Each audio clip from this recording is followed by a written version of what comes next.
Namaskar everyone. Now it's the time of official bonjour from France. France से French language में यहाँ का पहला वर्ड bonjour मैं आपको विश कर रहा हूँ पेरिस से, फ्रांस से, पेरिस की एयरपोर्ट से बैठकर। सपना आज पेरिस में आके मैं लैंड हो गया and literally I do not have words to share to be honest. वो फील जो मैं कर रहा हूँ इट्स रियली ऑसम। तो यहाँ से सबको ऑफिशियल बोंjour from France Paris, the mainland, the main French, जहाँ से फ्रेंच आई, ऑब्वियसली फ्रांस। नाउ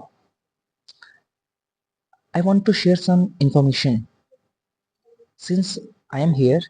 मैं पेरिस में हूँ, मुझे स्टैंप लगवाने की जरूरत नहीं पड़ी। I will just explain you why. मेरे पास शेंजन वीज़ा है फ्रांस का, ठीक है, जो फ्रांस कंट्री ने मुझे वीज़ा दिया। But my connecting flight was from Finland, जो कि मैंने अभी अभी आपको बताया। जो अभी एक सीरीज आएगी उसमें आपने वीडियो देखेंगे, ठीक है, उसमें आप देख सकते हैं कि मैं फिनलैंड कैसे आया और क्या। तो जैसे ही मैं फिनलैंड आया, तो फिनलैंड से अगर मुझे शेंजन एरिया के अंदर एंटर नहीं करना है, मुझे शेंजन एरिया के बाहर किसी भी कंट्री में जाना है, तो आई डू नॉट रिक्वायर वीज़ा। वो ट्रांजिट एरिया है फिनलैंड में, उसको ट्रांजिट एरिया बोलते हैं। अगर आपको डोमेस्टिक फ्लाइट नहीं एक्सेस करनी है, सीधा इंटरनेशनल ही फ्लाई करना है, तो आप उस ट्रांजिट एरिया के अंदर ही रहकर, इसके बाहर नहीं जा सकते आप, तो आप फ्लाइट चेंज कर सकते हैं। लेकिन फ्रांस शेंजन एरिया का domestic domestic country kind of कह सकते हैं हम। शेंजन एरिया एक कंट्री की तरह एक्ट करती है, ठीक है। Although they are different countries, लेकिन ये एक्ट एक कंट्री की तरह कहते हैं, जिसको हम शेंजन एरिया बोलते हैं। इसमें क्या होता है, 27 या 29 कंट्रीज हैं, मिलके बना हुआ है ये एरिया। तो मेरा जैसे फ्रांस कंट्री ने तो मेरे को फ्रांस ने मेरे को वीज़ा इशू किया, लेकिन मुझे मेरा पोर्ट ऑफ एंट्री फिनलैंड था, जो कि शेंजन एरिया है। वो एक दरवाजा सा है, ठीक है, एक बाउंड्री अगर शेंजन की, so many countries are there. तो मेरे को वीज़ा तो यहाँ से मिला, लेकिन ये सभी जितनी भी कंट्रीज हैं, ये एक तरह से सबके दरवाजे हैं अंदर घुसने के लिए। तो मैं फिनलैंड में पहले लैंड हुआ।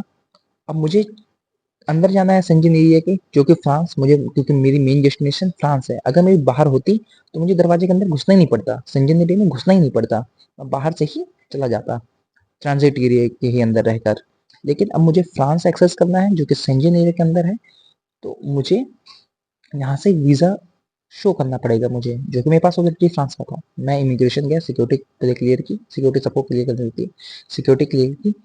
अब मुझे एक्सेस लेना था फ्रांस के लिए, शेंजन एरिया के लिए। तो मैंने गया इमिग्रेशन, मैंने अपना पासपोर्ट दिखाया, मैंने अपना वीज़ा दिखाया, मैंने पूछा कि कितने दिन का स्टे है, ये वो, और किस पर्पज से आए हो, एंड फाइनल डेस्टिनेशन क्या है। मैंने बस बता दिया कि फ्रांस आ रहा हूँ, प्रोग्राम है कुछ सिलेक्शन, सो जस्ट स्टैम्प्ड।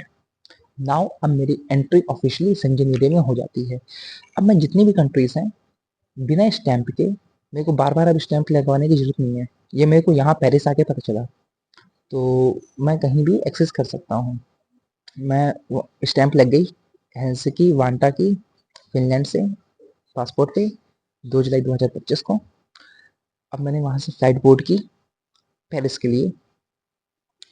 मैं पेरिस जैसे ही आया, मैं यहाँ पे इमिग्रेशन ढूंढ रहा था, क्योंकि मुझे पता नहीं था पहले। इमिग्रेशन ढूंढ रहा था कि इमिग्रेशन क्या है, मुझे शायद स्टैंप चाहिए होगा गेट के बाहर निकलने के लिए। सो एक बंदे थे, और जो सपोर्टिंग स्टाफ होते हैं यहाँ पे, हेल्प करने के लिए। एक बहुत इंपॉर्टेंट चीज़, अगर आप पेरिस आ रहे हैं, फ्रांस आ रहे हैं, तो फ्रेंच इज लाइक लिटरली, आई नव फेल्ट दैट, है ना, कि मतलब French is very very important here. whenever the moment you just take a step away from your flight, है ना, जैसे आप बाहर निकलोगे, फ्रेंच शुरू, है ना, आपको फ्रेंच ही सुनाई देगी, ऐसा इन्वायरमेंट है। तो फ्रेंच आनी चाहिए यहाँ पे आने के लिए। लेकिन जो हेल्प करने वाले बडीज थे, उनको थोड़ी मोड़ी इंग्लिश भी आती थी। थोड़ी मोड़ी क्या, वो आपसे अच्छे से बात कर सकते हैं इंग्लिश में, है ना, वो क्योंकि सबको नहीं आती ना यहाँ पे, तो वो इंग्लिश में बात कर लेते हैं, तो आप कर सकते हैं। खैर, सिंस आई नो अपना कम्युनिकेशन करने के लिए थोड़ी मोड़ी फ्रेंच, तो मैंने कम्युनिकेट किया और दे जस्ट टोल्ड मी कि you do not require to have a stamp since you already got a stamp from Finland that is a Schengen country. आपको पोर्ट ऑफ एंट्री वहीं से आपने स्टैंप ले ली है, अब आप एक्सेस कर सकते हैं पूरे सेंजन एरिया को बिना किसी स्टैंप के। ये कंट्री की तरह एक्ट करेगा। लेकिन जब भी आप सेंजन एरिया को लीव करोगे तब आपको स्टैंप वहां से लग जाएगी, यहाँ से आप लीव कर रहे हो। लाइक हाँ, काइंड ऑफ बेसिकली अगर एक तरह से दरवाजा है ना, किसी दरवाजे से निकल गए तो निकल गए, फिर दोबारा नहीं आ सकते, तो वैसे किसी से घुस गए तो वैसे घुस गए, काइंड ऑफ दैट थिंग। तो ये है इंफॉर्मेशन। और अब संजय एरिया में कवर अब घूम सकते हैं। अब now I am in Paris. और रही बात होटल की, ये इस समय रात के 12:30 बज रहे हैं और होटल जाने के लिए मेरे को करीब करीब बस से अभी मैंने देखा है, और मेट्रो और आरईआर ये सब बंद हो चुके हैं इस समय, है ना, मतलब रात को काफ़ी लेट है तो 12:30 बजे तक ऑब्वियसली नहीं चलता है। तो बसेज हैं, बसेज अवेलेबल हैं, लेकिन जो मेरे को हॉस्टल जाना है तो मेरे को चेंज भी करनी पड़ेंगी क्योंकि डायरेक्ट नहीं है। और इसके बाद करीब करीब मेरे को 2 घंटे दिखा रहा है गूगल मैप में।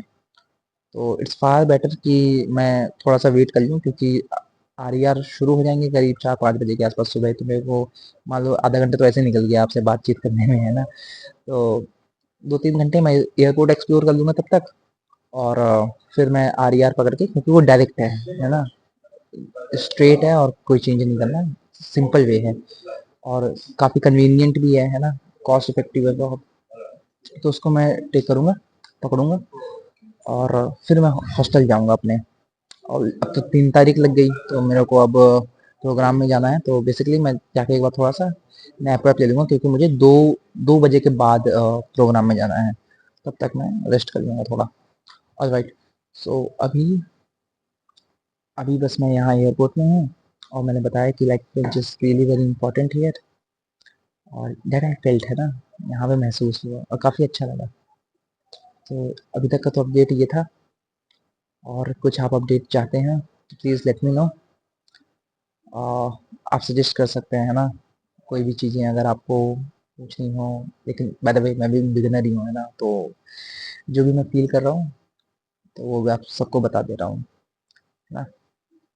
तो अभी तक का ये था जर्नी।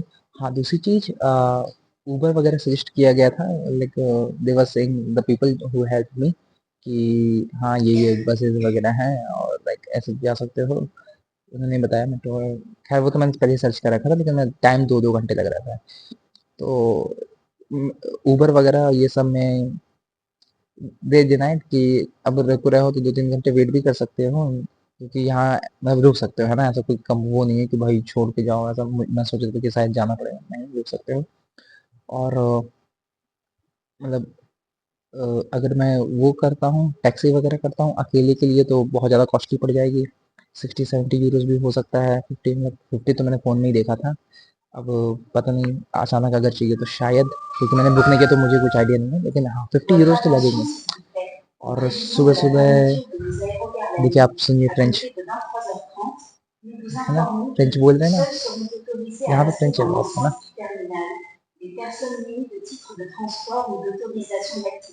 ओके, खैर बेसिकली मैं टैक्सी नहीं दे रहा हूँ क्योंकि 50 यूरो, और मैं आर ई आर पकड़ दूंगा जो कि 13 यूरो कॉस्ट करेगी, तो काफ़ी ज़्यादा चीप रहेगा इस कंपैरिजन में, ठीक है। तो तब मैं अपने हॉस्टल जाऊंगा।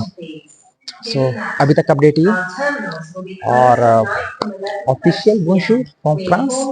Thank you very much, have a good day, चाओ चाओ, बाय बाय और बाय बाय, ठीक है। और प्लीज़ डू सम कमेंट्स, और जो भी आपको पूछना हो, लाइक कुछ suggestions, since I am a beginner, है ना, तो आप पूछ सकते हैं और कमेंट कर सकते हैं, और किस पे मैं वीडियो बना सकता हूँ if I get the time program के अलावा, so I try to do that. और बस, है ना, मैं अपना ट्रिप काफ़ी बजट में रखना चाहता हूँ, since I am a student as well, है ना, मैं पढ़ता भी हूँ और I am working in a school, अपनी अर्निंग करने के लिए, अपने खर्चे चलाने के लिए। सो ऑब्वियसली बजट में रहेगा सब कुछ, है ना। You can not expect from my side कि बहुत एक्सपेंसिव चीज करूँ मैं, नहीं, अभी भाई इतना नहीं है ना, to be honest. So that's all. ठीक है, और बाकी वीडियोस भी अपलोड करता रहूँगा। ये तो बस इन्फॉर्मेशन के लिए मैंने वीडियो बनाई थी। ठीक है, फ्रॉम अभी एयरपोर्ट से भी हो गया। Thank you very much, bye bye, चाचो और टिल देन अगली वीडियो में मिलते हैं, बाय बाय।